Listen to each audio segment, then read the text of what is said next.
So friends, last में हम लोगों ने देखा था सपोजिशन। अब हम लोग नेक्स्ट देख रहे हैं शोइंग कॉन्ट्रास्ट। कॉन्ट्रास्ट का मतलब यहाँ पर होगा अपोजिट सेंस। मतलब आपको एग्जाम में दो सेंटेंस दिए होंगे, एक पॉजिटिव एक नेगेटिव, और दोनों को जोड़ने के लिए ये सारे वर्ड का यूज होगा। दो, even if, but, in spite of, however, despite of और इन स्पाइट ऑफ। ये सारे वर्ड में से कोई भी वर्ड आ सकता है और मीनिंग सेम होगा। Like however hot his temperature is noble at heart. मतलब भले ही वो बहुत गुस्से वाला हो पर दिल का बहुत अच्छा है। गुस्से वाला होना नेगेटिव और दिल का अच्छा होना पॉजिटिव। तो यहाँ पर हाउ एवर वर्ड से हमारे को पता चलेगा। और फ्रेंड्स, मैं सबको वापस बता दूं कि आप लोगों को की वर्ड को बहुत अच्छे से आइडेंटिफाई करना है। मतलब यहाँ पर आप जो देख सकते हैं, though, even if, but, in spite of, however, as, ये सारे वर्ड्स को अच्छे से आपको दिमाग में रखना है कि ये अगर वर्ड आया तो आपको समझ जाना है क्या आएगा, कॉन्ट्रास्ट, राइट। हाउएवर, दो his handwriting is not good, he is liked by others. उसके हैंडराइटिंग अच्छे नहीं है पर वो दूसरे उसको पसंद करते हैं। शायद वो उसका जवाब देने का तरीका अच्छा हो या प्रेजेंट अच्छे से कर सकता हो, शायद ऐसा। 5 नंबर का, Anita ran fast but she lost the race. देखिए, अनीता रैन फास्ट, अनीता बहुत तेज दौड़ी लेकिन वो रेस हार गई। तो यहाँ पर तेज दौड़ना पॉजिटिव, रेस हारना नेगेटिव। और देखिए, आपको बाय द टाइम सारे सेंटेंस को देख के ये प्रेजेंट में है पास्ट में, उसका भी थोड़ा सा ख्याल रखना है। अगर मैं क्वेश्चन करूँ कि जैसे Anita ran fast but she lost the race, ये प्रेजेंट है या पास्ट है, तो आपका आंसर आना चाहिए पास्ट है। कैसे पता चला? आर ए एन रैन और L O S T lost, ये दोनों पास्ट है। ठीक है, नेक्स्ट वन, ऑफरिंग सजेशंस। अब सजेशन या एडवाइस देने के लिए हम लोग क्या यूज करते हैं भाई? विषय, मान लो कोई बीमार है तो हम उसको क्या सलाह देंगे? You should take care of yourself, आपको अपने सेहत का ख्याल रखना चाहिए। तो शुड, ऑट टू और यू हैड बेटर, ये सब का मीनिंग एक ही होता है कि आप किसी को सजेशन या एडवाइस दे रहे हैं। Like number 1, you ought to meet your teacher. जैसे आपको डिफिकल्टी है तो आपको मतलब सलाह दी जाएगी, बोले भाई आपको अपने टीचर से मिलना चाहिए, टीचर का कांटेक्ट करना चाहिए। You had better meet your teacher. देखिए, ऑट टू को हैड बेटर से मैंने रिप्लेस किया है। यू शुड वर्क हार्ड, मान लो आपके मार्क्स कोई सब्जेक्ट में कम आ रहे हैं तो आपको कहा जा रहा है यू शुड वर्क हार्ड, आपको मेहनत करनी चाहिए। More trees should be grown, में ज़्यादा से ज़्यादा पेड़ उगाने चाहिए। आप देख सकते हैं अभी क्लाइमेट चेंज, ग्लोबल वार्मिंग का जो इफेक्ट है, तो भाई ज़्यादा से ज़्यादा अगर पेड़ उगेंगे, ग्रीन फैब्रिक अगर हमारे को वापस मिलेगा तो फिर हम मतलब और ज़्यादा लंबा सर्वाइव कर सकते हैं। ठीक है, next one, 6 number, doer not important. ये भी बहुत इंपॉर्टेंट है दोस्तों। डूअर नॉट इम्पॉर्टेंट, डूअर मतलब सब्जेक्ट होता है, काम करने वाला। डूअर नॉट इम्पॉर्टेंट मतलब यहाँ पर जो दिए हुए सेंटेंस है उसमें सब्जेक्ट नहीं होगा। मतलब डायरेक्ट स्टार्ट किससे होगा सेंटेंस? राइट, ऑब्जेक्ट से। सब्जेक्ट से नहीं, ऑब्जेक्ट से, इसीलिए लिखा हुआ है डूअर नॉट इम्पॉर्टेंट। इसको आसान भाषा में हम लोग समझेंगे पैसिव वॉइस। पैसिव वॉइस का फॉर्मेट क्या होता है? ऑब्जेक्ट, फिर हेल्पिंग वर्ब, फिर V3 श्योर होता है और आगे सेंटेंस बढ़ता है। कई बार एक्स्ट्रा वर्ड भी आते हैं। देखिए कैसे होता है, is am are was were plus V3। Is am are was were के साथ अगर V3 आया तो पैसिव वॉइस है। बी, बीइंग, बीन, अगर इनमें से कोई आता है तो पैसिव वॉइस है।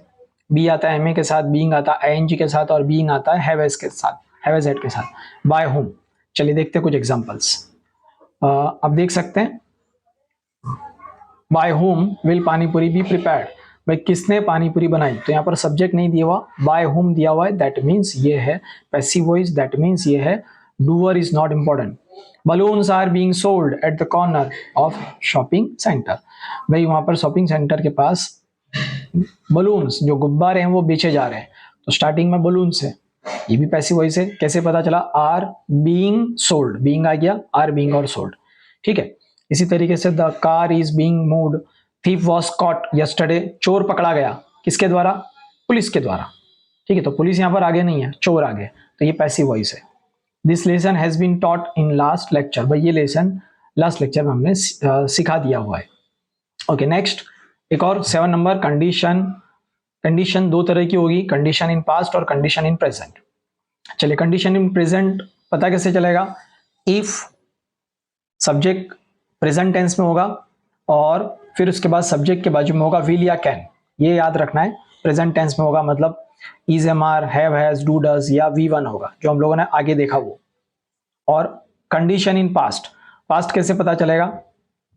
इफ हैड आएगा आगे के सेंटेंस में और पीछे के सेंटेंस में वुड हैव या कुड हैव आएगा। आसानी से याद रखने के लिए हैड हैव दिखना है आपको, और अदरवाइज और कोई भी मतलब वार्निंग या कोई चीज की चेतावनी के लिए होता है। देखिए कुछ एग्जांपल्स देखते हैं। If the doctor had reached in time the patient could have been saved. Exam में आपको इसको क्रैक कैसे करना है, कैसे दिखा आपको? इफ दिखा, हैड दिखा और कुड हैव दिखा, तो ये कंडीशन इन पास्ट है। इसी तरीके से अगर मैं यहाँ पर करूँ 4 number, if you read carefully you can understand easily. अगर आप ध्यान से पढ़ोगे तो अच्छे से समझ पाओगे। तो रीड, केयरफुली और कैन, मतलब रीड और कैन ये दोनों प्रेजेंट है, तो ये प्रेजेंट है, condition in present. Work regularly otherwise you will suffer from tension, हमेशा ये प्रेजेंट ही होता है, एक तरह की वार्निंग, भाई ठीक से काम करो अदरवाइज चिंता ज्यादा सताएगी। स्टडी हार्ड और यू विल फेल, अच्छे से मेहनत करो वरना फिर फेल हो जाओगे। ठीक है, next habitual action in past, सबसे आसान, सिर्फ एक ही वर्ड याद रखना है आप लोगों को, यूज्ड टू याद रखेंगे तो इजी हो जाएगा। कई बार इजेमार अगर आगे देते हैं तो पीछे आईएनजी लग जाएगा। मैं आपको 1-2 एग्जांपल देता हूं, आपको एग्जाम में याद रखना है यूज्ड टू ढूंढना है। Used to, I used to smoke but I give up few years ago. भाई मैं स्मोक करता था लेकिन कुछ सालों पहले मैंने उसको छोड़ दिया। I am used to playing it in my school days, भाई मैं अपने स्कूल दिनों में ये खेला करता था। तो देखिए एम आया तो फिर आईएनजी हो गया, तो आपको यूज्ड टू वर्ड खास याद रखना है। Next expressing purpose, one of the very important, expressing purpose ये भी याद रखना है। पर्पस मतलब मकसद, किस लिए आप गए थे, the reason of action, so that, in order to और विथ अ व्यू टू। मैं फिर से रिपीट करता हूं, so that, in order to और विथ अ व्यू टू, ये इनके 3 कीवर्ड्स है। हम लोग को कीवर्ड्स बहुत अच्छे से समझने हैं। देखिए अब so that in order to और विथ अ व्यू टू में क्या डिफरेंस है? इन ऑर्डर टू के अंदर V1 है, विथ अ व्यू टू के अंदर आईएनजी है। You have to be very clear, with a view to आया तो आईएनजी। कई बार कैसा होगा, सेम ऑप्शंस आएंगे, in order to earning money, with a view to earning money, तो विथ अ व्यू टू वाला राइट है। ठीक है, want to went to Canada in order to get higher education, अगर मुझे in order to यूज करना है तो want to went to Canada with a view to getting higher education, right? I went there so that I could complete my project, वे मैं वहां पर गया जिससे मैं अपना प्रोजेक्ट कंप्लीट कर सकूं। तो आपको फिर से रिपीट करता हूं, पर्पस में in order to, with a view to और सो दैट अच्छे से समझने हैं। चलिए टॉकिंग अबाउट, अब ये भी एक बहुत बहुत बहुत इंपॉर्टेंट है, 1 मार्क्स में ये रहता ही है। Talking about persons in relation to something, talking about place in relation to something, talking about something in relation to person, कुछ भी आ सकता है। आपको क्लियरली याद रखना है टॉकिंग अबाउट, इससे शुरू होना चाहिए तो आपके दिमाग में बहुत क्लैरिटी आ जाएगी। अच्छा, टॉकिंग अबाउट आया तो आपके दिमाग में प्रोग्राम क्या स्टार्ट होना चाहिए? Such that, such as, like, unlike, ये सारे वर्ड। अच्छा, लाइक अनलाइक ये सेंटेंस की बिगिनिंग में होंगे तो ही इसमें कंसीडर होंगे, वरना फिर अलग हो जाएगा इसका मतलब, राइट? चलिए देखते हैं example. Like Gandhi ji, Sardar believed in non violence, वे गांधी जी की तरह सरदार पटेल भी नॉन वायलेंस में मानते थे। Like 3rd number, I love my mother in the same way as I love you, भाई मैं अपने टीचर से, अपने पापा से भी उतना ही प्यार करता हूँ जितना अपनी मम्मी से करता हूँ। He lives in the same house as I do, भाई वो भी उसी घर में रहता है जिस घर में मैं रहता हूँ या मैं रहती हूँ। Pankaj exports such cars as are excellent, मतलब पंकज वही कार एक्सपोर्ट करता है जो एक्सीलेंट है, जैसे टाटा, राइट? नेक्स्ट रिपोर्टिंग, देखिए ये भी काफी इंपॉर्टेंट है, कभी भी कोई भी चीज आ सकती है। रिपोर्टिंग ये एक्चुअली इनडायरेक्ट नरेशन है, जिसको शॉर्ट में या कई बार रिपोर्टिंग के नाम से ज्यादातर जाना जाता है। अब रिपोर्टिंग और इनडायरेक्ट नरेशन जैसे हम लोग लास्ट टाइम सीख चुके, इनडायरेक्ट नरेशन में told that, said that, advise that, informed, exclaim that, express that, तो ये सारे वर्ड्स में सेंटेंस पढ़ता हूँ, आपको इसको सिर्फ आइडेंटिफाई करना है कि ये रिपोर्टिंग कैसे बना। He said that he is absent in the class because of his illness. अब देखिए पूरे सेंटेंस में आपको कौन सा पार्ट पिक करना है, ही सेड दैट। इसी तरीके से mister Roy promise us that, Girish told us that, she asked me, तो ये सारों से हमारे को पता चल जाएगा, राइट। चलिए अब थोड़े से और भी है जो देख लेते हैं। डिस्क्राइबिंग रीजन, रीजन मतलब कारण, वाई, बिकॉज, एज, ये तीनों में से कोई भी वर्ड रहेगा। I am late because I stuck in traffic. Why do you study hard, तो वाई से और बिकॉज से पता चल जाएगा कि ये वाला फंक्शन कौन सा है, रीजन। दोस्तों आप सबको सारे कनेक्शन याद रखने हैं कीवर्ड्स के साथ, अभी बाद में इसकी छोटी सी टेस्ट भी रहेगी। Comprehension, comprehension, okay. कंपैरिजन, अब यहाँ पे कंपैरिजन में एक्चुअली डिग्री आती है, पॉजिटिव डिग्री, कंपैरेटिव डिग्री और सुपरलेटिव डिग्री। सीखने की कोशिश करते हैं। पॉजिटिव मतलब दो एक जैसे हो, कंपैरेटिव मतलब एक ज्यादा और एक कम, और लास्ट में जो आता है सुपरलेटिव, दैट मीन्स सुपरलेटिव के नाम से ही पता चलता है सबसे बेहतर, सबसे बदतर, सबसे ऊंची बिल्डिंग, सबसे छोटा इंसान, बराबर, सबसे ज्यादा मस्ती करने वाला लड़का, सबसे ज्यादा मार्क्स लाने वाली लड़की या लड़का, इस तरीके से। देखिए आपको इसमें बहुत टेंशन लेने की जरूरत नहीं है, आपको क्या याद रखना वो देखिए। पॉजिटिव डिग्री एज, एज या सो एज के बिना नहीं बन सकती, ये पॉजिटिव डिग्री की निशानी है, राइट। जैसे मैंने आपको लिखा है एज, एडजेक्टिव एज। अब यहाँ पे एडजेक्टिव का मतलब होता है किसी की तारीफ के लिए या बुराई के लिए कोई वर्ड यूज करा, जैसे as fast as famous as, और सो स्मार्ट एज। अब कई बार सुपरलेटिव में से कन्वर्ट करने के टाइम पे ये भी आता है no other so tall as, ये एक वचन में रहेगा। Very few so good as, ये बहुवचन में रहेगा, राइट। तो आपको एज सो एज अच्छे से याद रखना है। कंपैरेटिव डिग्री एक ज्यादा एक कम। फास्टर देन, लाइक एक अगर मैं एग्जांपल दूं आपको कि भाई Ramesh is faster than Mahesh. More famous than, Shahrukh Khan is more famous than Salman Khan. Smarter than, taller than, ठीक है, कि भाई Hrithik Roshan is taller than Varun Dhawan. Better than many others, ठीक है। तो एनी अदर, मेनी अदर, आपको ये वाली डिग्री के अंदर याद रखना है। फास्टर देन, THAN, इसको आप लोग चाहे तो धान भी पढ़ सकते हैं, मर्जी से, इसको याद रखने के लिए धान। सुपरलेटिव डिग्री मतलब सबसे ऊपर, best in group, the most famous, ठीक है। Oscar award is the most famous award in the world. The smartest, the tallest, Burj Khalifa is the tallest building in the world. Nobel is one of the best coaching institutes, ठीक है। Nobel बहुत सारे अच्छे institute में से एक है, सबसे बेस्ट इंस्टीट्यूट जो है उनमें से एक है, ठीक है। अब देखिए कुछ एग्जांपल्स, अब इसमें से आपको आइडेंटिफाई करना है कि कैसे ये कंपैरिजन होगा। It is better than any other smartphone, तो आप देख सकते हैं बेटर देन, ये आ गया।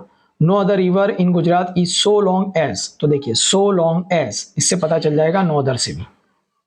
फिर तीसरे में देन, चौथे में वन ऑफ द, ये मेन वर्ड है, one of the greatest. Superlative degree में द और EST याद रखना है, one of the greatest. 5 number में टॉलर देन, 6 में you are better than many other leaders in the school, better than. फिर उसके बाद Bolt is the fastest runner, बोलो डन, ओके। डबल कंपैरिजन मतलब दो चीजों की कंपैरिजन एक साथ आप देख सकते हैं, जैसे 2 BHK 3 BHK, तो जितना बड़ा फ्लैट होगा उतना ही ज्यादा महंगा होगा। The more, the better, the worse, the stronger, इसमें द आगे लगेगा। The harder he works, the more money he can earn, जितनी मेहनत करेंगे उतना पैसा कमाएंगे। The stricter you are, the worse और the growth of the child, जितना आप स्ट्रिक्ट रहोगे उतने ही बच्चे का ग्रोथ खराब होगा। The bigger the flats are, the costlier they will be. The और ER याद रखना है या द और मोर याद रखना है डबल कंपैरिजन में। और गिविंग ओपिनियन एक दो हम लोग और ले लेते हैं। गिविंग ओपिनियन जैसे आई बिलीव दैट, इतना याद रखना है, I believe that. Describing place और लोकेशन, वेयर, प्लेस और नेम, ठीक है। आप सारे स्क्रीनशॉट भी 1 बाय 1 ले सकते हैं सब चीज़ों के, तो आपको ईजी रहेगा। डिस्क्राइबिंग प्लेस, तो Porbandar is the place where Mahatma Gandhi born, तो वेयर आ गया। और president will stay at hotel Mansarovar for 2 days, अब यहाँ पर लोकेशन आ गई। अ school is place where people get education, okay. Refusal, decline, डिनाइन मतलब मना करना, no sorry, no I will never join them, sorry I can't help them.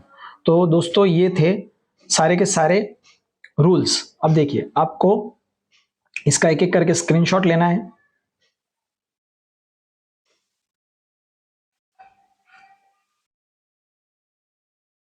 ठीक है, एक और बार मैं कर देता हूं, राइट।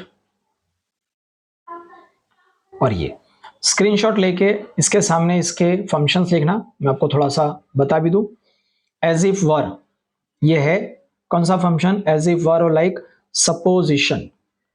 यूज टू कहां देखा था, हैबिट में, यस। सो दैट और to result, had better should advice या suggestion, if had would have to condition in past, in order to purpose, as good as the best comparison, would either or, choice preference wish, thief was caught। अब देखिए passive voice है तो doer not important, though but in spite of, contrast such as, same as, like, unlike, याद आ रहा है कुछ, talking about, where, location, she informed me that, reporting, और आई थिंक दैट, तो ये आ गया opinion. Thank you very much.